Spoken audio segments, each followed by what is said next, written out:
Libertad de prensa no es solo poder hablar de lo que uno quiere hablar, es poder hacerlo sin represalias ni hostigamientos. La economía está mejorando, dice el señor Martínez. ¿Cómo le parece a Vicente Albornoz? Y luego vuelvo con Walter y aterrizo en Pablo. Tengan la gentileza de aceptarme esa propuesta de orden. Tenga la bondad, Vicente. A ver, saludándole, ¿ah? Muy buenos días, Gonzalo, muy buenos días a todos, y por teléfono, muy buenos días a Walter.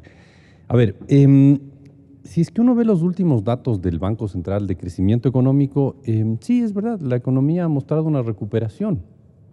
El primer trimestre de este año hay un crecimiento económico de más del 2%. Ahí lo que hay que preguntarse es por qué creció la economía más del 2% a comienzos de este año.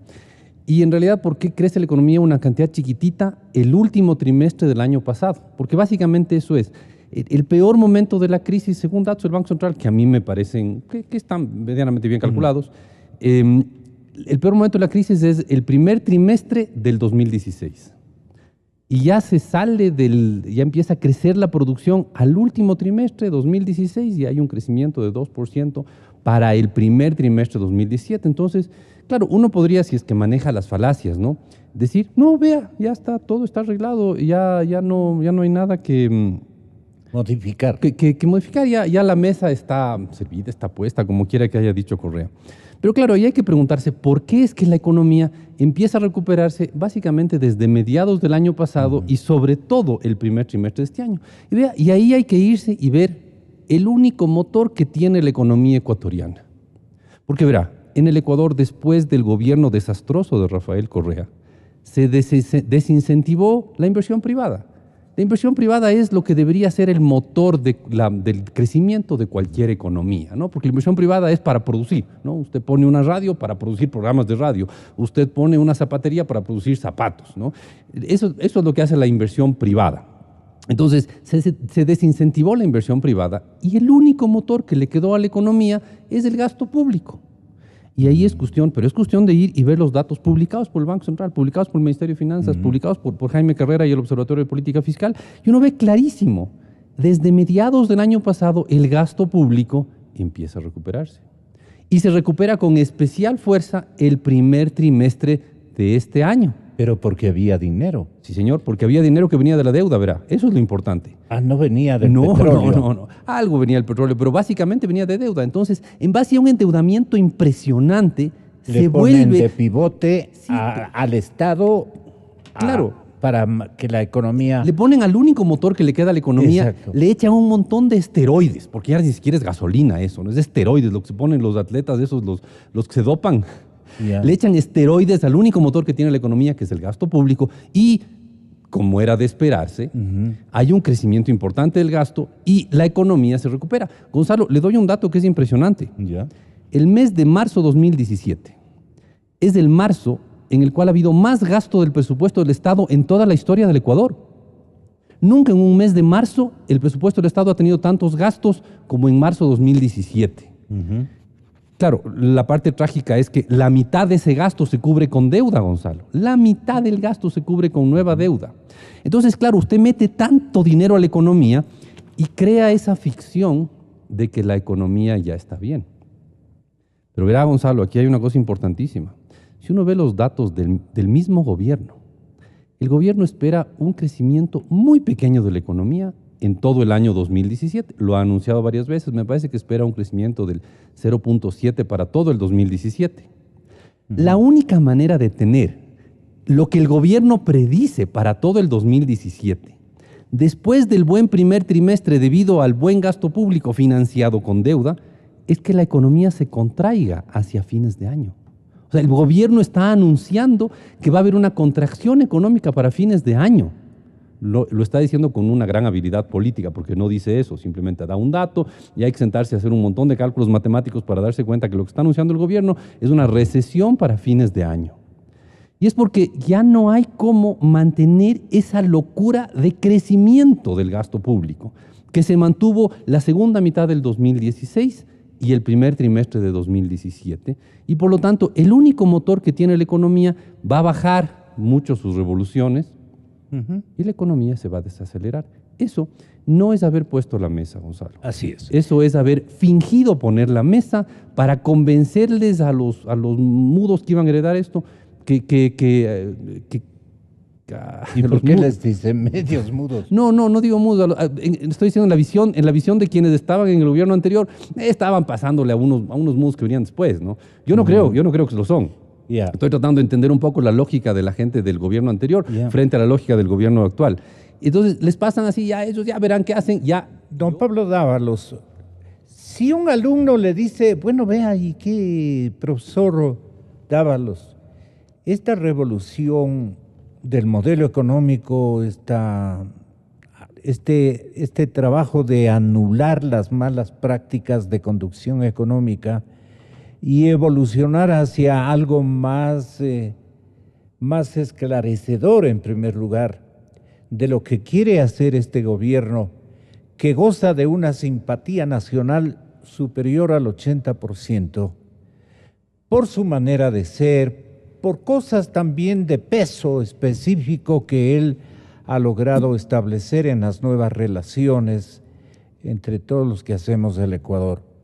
Pero en la parte económica, la izquierda a la que usted representa, ¿se avergüenza del modelo de izquierda que estuvo vigente y que nos ha llevado a esta deplorable situación, Pablo? Un saludo a todas las personas que nos están escuchando, un saludo a Vicente, un saludo a Walter, un saludo a Gonzalo, muchas gracias por la invitación. Yo pienso que el país necesita este momento un contrapunto a lo que se está diciendo, necesita democracia, necesita transparencia, siempre lo hemos dicho, y necesita cifras. En ese sentido, yo creo que hay algunas cifras que me parecen interesantes que el país las conozca. En primer lugar, la cifra que hace referencia a la inversión pública y a la inversión privada. Nosotros los economistas utilizamos un indicador que se llama formación bruta de capital fijo. Ese es el indicador de la inversión. Para decir que usan Entonces, esta... ¿cuánta inversión hay en el país? Ya. Y si nosotros miramos ese indicador desde el año 2007 al año 2017, solamente en 3 años, la formación bruta del capital fijo del sector público fue mayor que el sector privado. En el país, en el Ecuador, el motor de la economía siempre ha sido el sector privado. El gasto público. No, el sector privado. Es otra cosa. Porque fíjese, usted ¿Cuál es la diferencia? Usted hace una carretera. Público. Usted hace una carretera, pero ¿quién construye la carretera? Finalmente, ¿quién? Los privados. Hidalgo, Erdoiza Crespo. Los privados. ¿A dónde va ese dinero? No, a los privados. Claro, vea usted el volumen de ingresos de Hidalgo, por ejemplo, que en el año 2007 tenían 100 millones de ingresos y el año pasado tenían más de 700 millones. Entonces, cuando hablamos de inversión pública, detrás de esa inversión pública hay una empresa privada que hace la inversión pública, no hay una empresa pública. Que se ha beneficiado. Ya, usted paga, qué sé yo, al sector de público, paga en nómina 10,000 millones de dólares cada año, nómina. ¿Qué hace el servidor público cuando recibe el sueldo cada mes o cada 15 días? Se va a Supermaxi, pues se va a mi comisariato, ahí hace las compras, ¿no? ¿Quién recibe finalmente los ingresos de ese famoso gasto corriente? Finalmente recibe, ¿no?, el sector privado, porque el sector público no tiene tiendas, pues no tiene almacenes de distribución, ni mucho menos, ¿no? El dinero circula en la economía. Si usted gasta, ese gasto finalmente termina en el sector privado. Por eso es que nosotros tenemos una enorme concentración de riqueza, por eso nosotros tenemos un enorme desarrollo del sector privado, grandes corporaciones que han crecido de forma impresionante. Le doy un dato, la corporación Wright vende cada día alrededor de 10 millones de dólares, ¿no? Entonces, primero, ejemplificar los Supermaxis para ubicarles con la marca comercial. El país no necesita políticas de ajuste. No necesita políticas de ajuste. ¿Por qué? Necesita políticas de reingeniería, porque ya vivimos las políticas de ajuste, pues ya vivimos 1980, 1990, y esas políticas, en vez de ayudarle al país, destrozaron la economía nacional.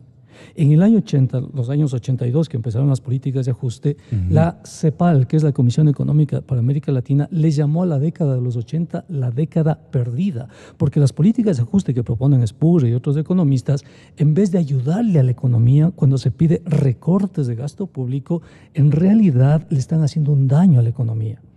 Porque vea usted, al empresario no le interesa mucho que le ayude lo que los economistas llamamos los costos marginales, es decir, los salarios. No, lo que al empresario le interesa son las ventas. Lo que a todo empresario le interesa es vender su producción. Pero si usted deprime el mercado interno, si usted incrementa los impuestos, si usted baja los salarios, si usted contrae el mercado interno, el empresario no tiene posibilidades de vender su producción, aunque el empresario tenga costos muy baratos, si usted quiere, ¿no? ¿Qué necesitan los empresarios? Necesitan ampliar el horizonte de su producción, necesitan más liquidez. ¿Por qué crece la economía últimamente? Usted puede ver que el crecimiento de los últimos meses, sobre todo en las últimas semanas, es fuerte porque hay más liquidez en la economía. ¿Y por qué hay más liquidez? Porque el IVA baja del 14 a 12% y porque se suspenden las salvaguardas a las importaciones. Entonces reaccionan poco a poco los empresarios, los comerciantes, reaccionan porque tienen más liquidez y mayores niveles de ingresos y de ventas, ¿no? Entonces, el presidente de la Comisión de lo Económico, el aliancista oficialista, el doctor o economista Pavel Muñoz, se refirió en la sesión, me parece que en la 469, ¿no?, sobre la proforma presupuestaria, donde, por ejemplo, se basa, ¿qué es esto? Una economía que es mayor a los 100 millones de dólares y que crece cerca del 1% del PIB. Más bien escuchemos a Pavel. El artículo 124 del Código Orgánico de Planificación y Finanzas Públicas, que determina lo que es deuda y lo que no es deuda. Por ejemplo, los contingentes no son deuda. Por ejemplo, las operaciones de corto plazo no son deuda. Está claramente establecido. Y esa ley, no la opinión de ninguno de nosotros, sino la ley, establece que quien debe reglamentar esos artículos es la función ejecutiva en el reglamento pertinente. Y quiero recordarle entonces el artículo 135 del reglamento a ese código que establece cómo se registra la deuda pública. Para información del asambleísta, información del resto de asambleístas, y pedirle por favor que deje que la comisión trate con la responsabilidad que está haciendo la proforma presupuestaria. El último relacionado a este es que lo que ha presentado entonces las autoridades, como lo han dicho aquí, es que la deuda pública es menor de 30% del Producto Interno Bruto. Imagínese usted, don Vicente, ¿usted está de acuerdo, Pablo?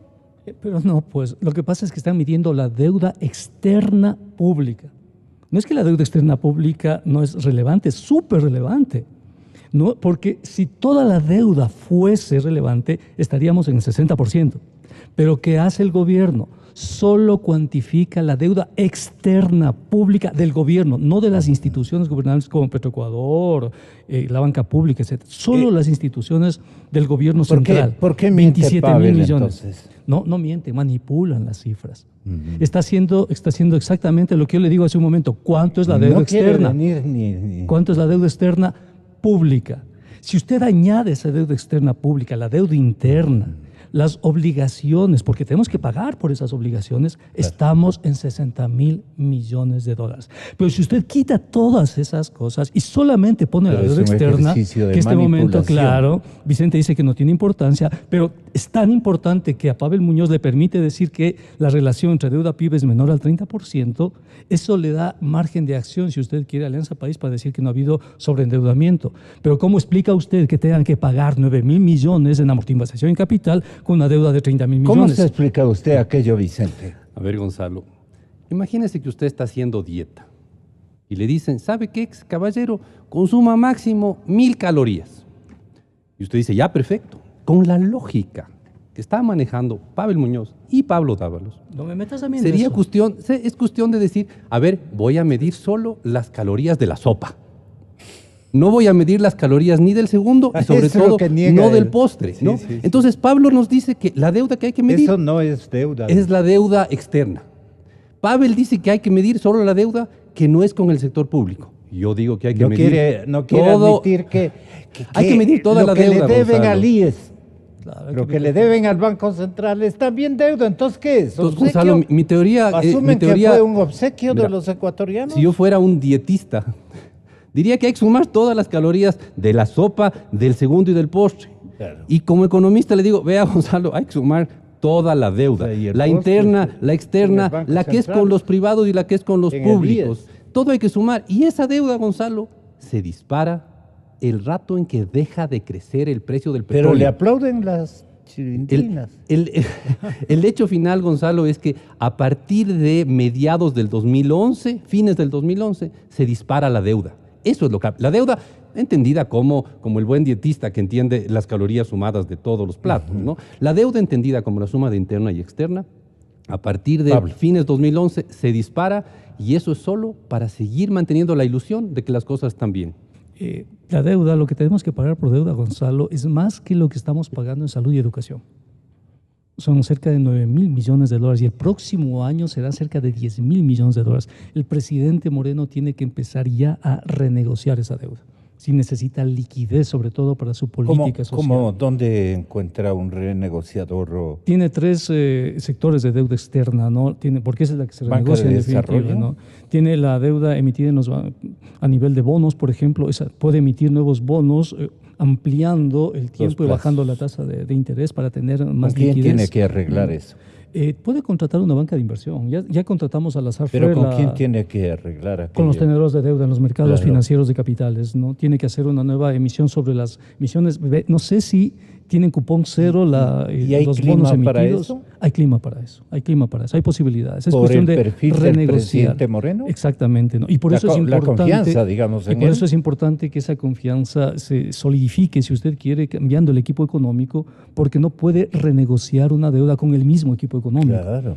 ¿No? Tiene que necesariamente tener otro equipo económico. ¿Cree usted fue el inquietoso en llevarles a los mismos? Es Correa, pues evidentemente es Rafael Correa quien le puso todo el gabinete a Moreno, ¿no? Y Moreno en este momento está tratando de zafarse, si usted quiere, de esa camisa de fuerza que es el aparato político de Alianza País, ¿no? Y está poco a poco generando, si usted quiere, espacio y oxígeno para respirar. Pero es básicamente Correa. Patricio Rivera es hombre de Correa, efectivamente, ¿no? Entonces, igual que Martínez, son gente muy, muy relacionada con el expresidente Creen Correa, en el expresidente. Sí. Entonces, si el presidente Moreno necesita hacer una renegociación, tiene que cambiar el equipo económico para que su propuesta sea creíble, ¿no? Y también tiene que auditar... ¿Usted cree que, siendo un hombre de izquierda, que este momento el manejo económico no ha cambiado a la centro-derecha, no ha cambiado al centro, sigue manejando la izquierda? El momento en que el presidente Moreno emita un paquete de ajuste económico al típico estilo de los paquetes de ajuste de los años 80 y 90, ahí el presidente Moreno habrá cambiado hacia posiciones de centro-derecha, neoliberales. Este momento se mantiene dentro del mismo esquema que le dejó Rafael Correa. Lo que tiene que hacer es reinventarse y buscar su propio camino, creo yo, un camino más de reactivación, ¿no? No ir a posiciones de derecha. Su propia mesa. Exactamente, tiene que armar su propia mesa y tiene que darle respuestas al país, respuestas de empleo, respuestas de inversión, respuestas de ingresos. ¿Cómo va a sostener la dolarización, ¿no?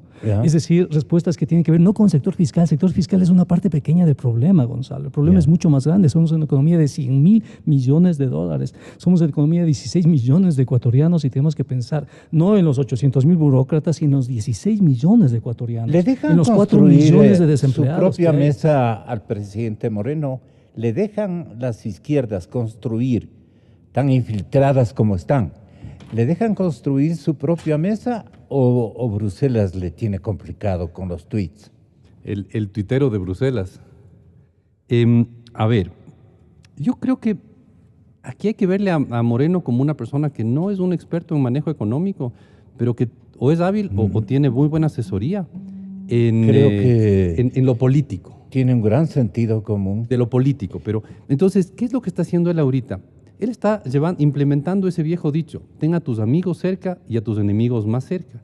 Entonces, le paga un sueldo a este señor Martínez, a este señor Rivera, y les tiene ahí bastante neutralizados.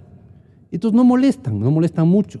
Si es que no estuvieran ahí, estarían afuera gritando en contra de el gobierno de Moreno. Pero le darían capote en la calle, pues. Claro, no creo entonces el presidente Moreno les tiene ahí tranquilitos, calladitos, les paga un sueldito, etcétera, etcétera, que es básicamente por lo que está esa gente en el gobierno y por lo que estaba en el gobierno anterior. Entonces yo creo que toda la política económica del presidente Moreno hay que entenderla siempre con una óptica muy política, ¿no? Muy política, porque al final Moreno, él o su equipo, en el manejo político, en estrategia política, sacan 10. Y así es como están manejando las cosas. Entonces, yo en el fondo de mi corazón no critico la presencia ni de Martínez ni de Rivera en el gobierno. Me parece que es mejor que estén ahí calladitos, tranquilitos, a que estén afuera armando líos. Entonces, me parece mucho más práctico tenerles ahí. Ahora, ¿cuál es la política económica del gobierno? Y yo creo que el gobierno a estas alturas ya se puede aseverar que tiene una política económica. Yo creo que tiene una política económica que podríamos llamarle de los paquetitos. ¿Cómo es eso? Esa es la versión políticamente hábil de los paquetazos. Verá, no van a mandarse un paquetazo. No vamos a tener pues al ministro de Finanzas con cara de duelo que sale en una cadena nacional y anuncia un montón de ajustes al mismo tiempo. No vamos a tener casi anuncios. Lo que tenemos es implementaciones de cosas chiquitas que discretamente se van implementando y que quizás sumadas, dieran el tamaño de un paquetazo, pero son chiquitas y son muy discretas. Nadie va a salir y hacer un anuncio políticamente difícil de vender. Entonces, por ejemplo, uno ve el presupuesto del Estado, ya tiene una caidita del gasto público. Pero le vendieron de tal manera que hasta sonaba que aumentaba el gasto público. Pero no, si es que uno le ve en detalle, para los últimos meses del año hay una caída del gasto público. Está muy bien, pero tienen la habilidad de no anunciarlo. Entonces, si es que lo anunciaran, sonaría a paquetazo.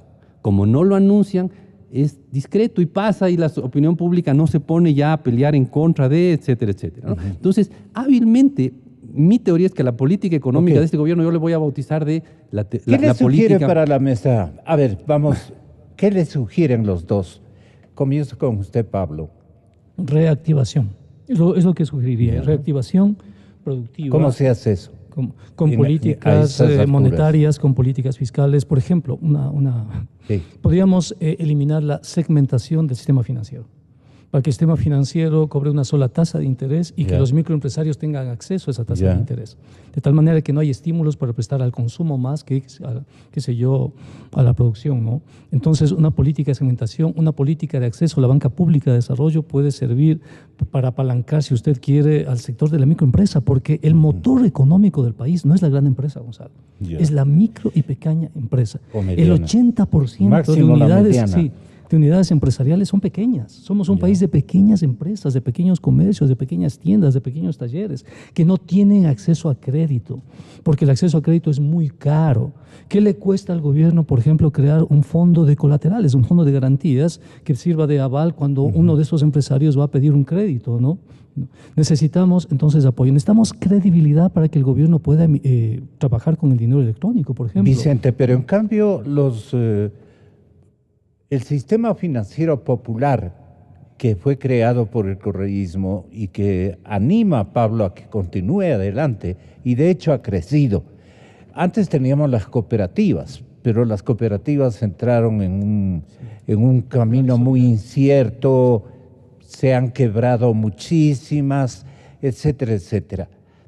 Ahora, la banca privada como que no quiere contribuir a lo pequeño, sino a lo grande. Y entonces, allí la activación económica que pueda generar empleo y que pueda generar resultados más equitativos en justicia de oportunidades, podría ser la solución. Y para eso es aparente tanto la ideología del presidente Moreno como también su predisposición al apoyo a esos sectores, a esos segmentos. Me parece que eso podría ser una solución. A ver, yo creo que para que la mesa algún rato llegue a estar servida, hay que básicamente hacer lo opuesto a lo que hizo el gobierno anterior, ¿no? Entonces, hay que bajar el gasto público, no hay otra salida, porque simplemente no hay plata, no hay más. O sea, están amotonados de plata. Es la desagradable realidad, ¿no? La banca privada tiene montones de plata y le tiene ociosa. Ok, pero usted abre la billetera, no hay plata, ¿qué hay que hacer? Hay que bajar el gasto, ¿no? Pero el tema del crédito, el gobierno anterior era tan malo en el manejo de los temas financieros, ¿no? Que bajó las tasas de interés. ¿Ya? Y uno dice, ¡ay, qué gentil, qué amable, qué buena gente! El gobierno baja las tasas de interés. No. Verá, si es que usted les obliga a los bancos a prestar más barato, los bancos aceptan la orden y solo prestan a los grandes clientes, pues. ¿Ya? Es trágico, pero si usted baja el precio de Al un revés producto, del efecto. si usted baja el precio de un producto, genera escasez. Gonzalo, en los años 70 vivimos eso. Había precios tope para la leche y había escasez de leche, usted se acordará. Si usted baja el precio del crédito, hay escasez de crédito. Entonces, por eso es que los bancos no les quieren prestar. Entonces, eso es sumamente triste, ¿no? Que un gobierno que hasta creo que tuvo buenas intenciones al comienzo, lo que acabó haciendo es dañar más a quienes quería favorecer.